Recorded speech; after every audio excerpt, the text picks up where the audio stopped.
सद्गुरु, social media से दूसरा सवाल। आर्यन सेन ये पूछ रहे हैं कि शारीरिक, मानसिक और आध्यात्मिक कल्याण के लिए पुरुष का सीमन कितना महत्वपूर्ण है? क्या अपने सीमन को बर्बाद करना हमें आध्यात्मिक रूप से नुकसान पहुंचा सकता है? देखिए, आप जानते हैं कि आपकी शारीरिक मौजूदगी का आधार सीमन या वीर्य है। आप चाहे पुरुष हो या महिला, आपके शरीर को बनाने के लिए जिम्मेदार सामग्रियों का 50% ये है ना? हमारे पास चमड़ी है, हमारे पास चमड़ी के ऊपर की कोशिकाएं हैं, हमारे पास बाल हैं, हमारे शरीर के अनेक पहलू हैं। आप जानते हैं, दिल, गुर्दा, लिवर वगैरह वगैरह।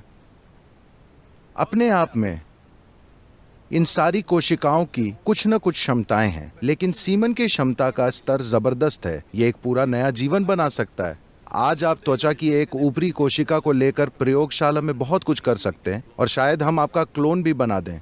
तो क्षमता यहाँ भी है, लेकिन इसका स्तर उन कोशिकाओं के स्तर जैसा नहीं है जिन्हें आप सीमन या वीर्य कह रहे हैं। So in the yogic culture, this is called as virya. तो योग संस्कृति में हम इसे वीर्य कहते हैं। वीर्य को हम वज्र भी कहते हैं, जिसका अर्थ है स्थिरता या हीरा, जो सबसे कठोर चीज है। तो मानव शरीर में वीर्य को वज्र की तरह समझा जाता है, जिसका अर्थ है कि अगर आप इसका उपयोग करना जानते हो तो यह सबसे शक्तिशाली चीजों में से एक है। तो इसका उपयोग करने का मतलब यह है कि आप इसका उपयोग बच्चे पैदा करने के लिए कर सकते हैं। ये एक तरीका है। खैर, ये सवाल इसलिए आया क्योंकि आप इसका उपयोग हॉस्टल की चादर को बर्बाद करने में कर रहे हैं। ठीक है? अगर आप इसका इस तरह से उपयोग कर रहे हैं तो आप मजबूर हैं, आप जो कर रहे हैं वो कर रहे हैं। ये कोई ऐसी बात नहीं है जिस पर नैतिकता के आधार पर कोई राय बनाई जाए। सवाल यह है कि कोई किस हद तक मजबूर होकर कुछ कर रहा है। लेकिन क्या इस शरीर की किसी भी चीज को एक दूसरे स्तर पर काम करने के लिए रूपांतरित किया जा सकता है? बिल्कुल। केवल सीमन ही नहीं, इस शरीर की हर चीज को रूपांतरित किया जा सकता है। देखिए,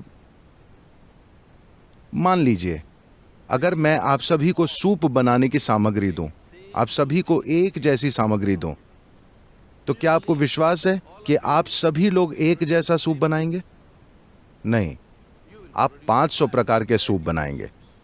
हालांकि सामग्री एक ही है। यही हम सबके साथ इस समय हो रहा है। हम सभी बुनियादी रूप से एक ही सामग्री से बने हैं, लेकिन देखिए कि हम एक दूसरे से कितने अलग हैं, क्योंकि सूप अलग है। तो अगर मैं आपको सूप बनाने की सामग्री दूं तो आप या तो अच्छा सूप बनाएंगे या बेकार सूप बनाएंगे। ये इस बात पर निर्भर करता है कि आप ये काम कितना जानते हैं, है ना?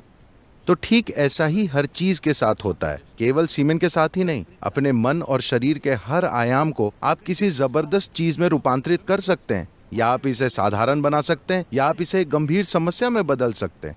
जीवन के हर पहलू को। ऐसा ही जीवन के इस पहलू के साथ भी होता है। यही ऊर्जा, देखिए, लोग शाब्दिक अर्थ लेते हैं, लेकिन अगर आप किसी विशेष चीज जैसे त्वचा के ऊपर की कोशिका को पैदा करना चाहते हैं तो शरीर इस पर ऊर्जा खर्च करेगा। पर अगर आप सीमेन की एक कोशिका को पैदा करना चाहते हैं तो शरीर बहुत अलग स्तर की ऊर्जा खर्च करेगा। इसे वैज्ञानिक रूप से सिद्ध किया जा सकता है। तो जब आप इसमें इतनी सारी ऊर्जा खर्च कर रहे हैं तो स्वाभाविक है कि इसमें एक क्षमता है, लेकिन क्या आप में उसे खोजने की काबिलियत है? क्या आप वो खोज करना जानते हैं? क्या ऐसा करने के लिए आपके पास साधना और मार्गदर्शन है? ये एक प्रश्न चिन्ह है।